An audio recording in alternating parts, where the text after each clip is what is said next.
শাসন করতে চাইছে, ওই যে শাসন থাকছে, এর লিগে এই অবস্থা। আওয়ামী লীগ আজীবন তো থাকতো যদি সবার বিচার করতো, ওর দলের বিচার না অন্য দলের বিচার, বুঝলেন, আজীবন থাকতো। আর কি বলবো কোন, তারা কি কারণে ক্ষমতাচ্যুত হয়েছে, এটার মূল কারণ কি মনে করেন?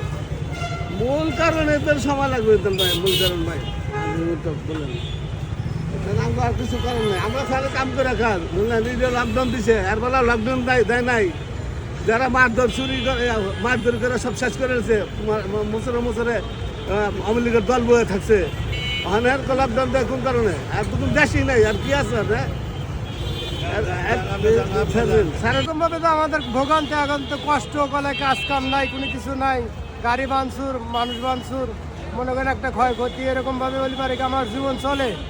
এরকম ভাবে তো চলবে না, এটা তো আমার একটা পেটে লাত্তি দেওয়া আর কি।